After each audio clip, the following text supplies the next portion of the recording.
Ngan syur tu ya pi ki kam ki bangi ngila le ki kam radba ke ba ne ki leaders ki lai kren ubah ham mila kren.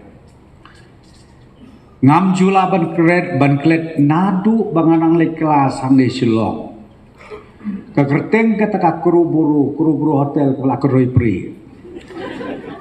Hadu bangan long MLA katem ka benungkong arah jalai kumjui arah jar praru kumjui arah jar khat lai ro kumjui syukurlah 5-star hotel warja khat prara piyaj nang tu ngeu basyong la di komayaj syari phalen bad ya kata ngimla ban len ya gajing sisa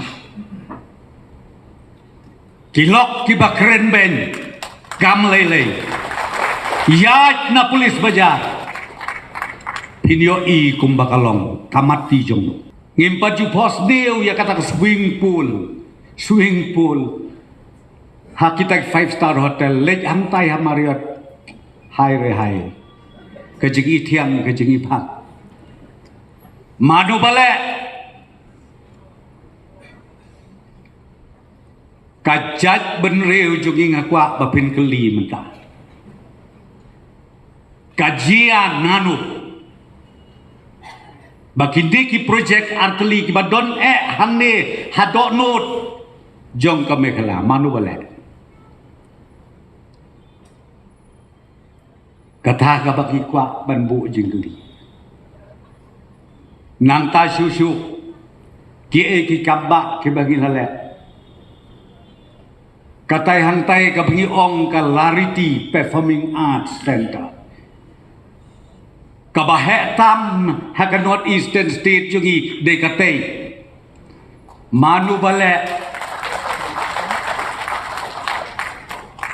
haba pilek ha katai ke jaga ha kini ski kendia ski lek ban unveil ya statue jong Reverend JJM Nicholsoy ngaskungu keskopurom baka at sekol ka ay ka jaka bagin bu ya utu umot sa jikan man jong u Reverend JJM Nicholsoy habakiwan ki CM nang ni na North East Chipongut don ki MLA don ki minister ki bawan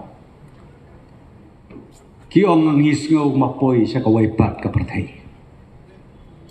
The credit goes to the NPP-led government under Shri Conrad Sangma. Ken mau bahaya kata. Henry ngi syak len tema. Kita kikam ki bengile still kita syakan wan ma. Pilek ya kata ke IT Park. Madu bale. Ki leader jogi sngau ba komo pi wan nang no ni ki district sngau ba se dai lek pek ya lek pek kenang ba pindon ko confident wat ong bau kornat ku prestu nu penbe lek pek ya kini ki kamba ki kamsan namadon ki bong ni ha da ko ni ya lek no banjon sepra lek jon no syata nomor belai hana ba kandidati imat ke parti PP melong su ngangong pilong na pimlong at samarway kam lalay namar deka NPP kabala ay kani deka NPP kabapan keladur ya ka sorsilong jongi barok away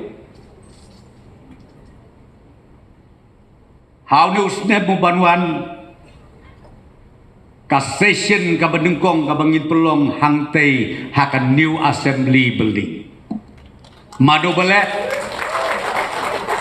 next year, our first session will be held at Maudiang Dam.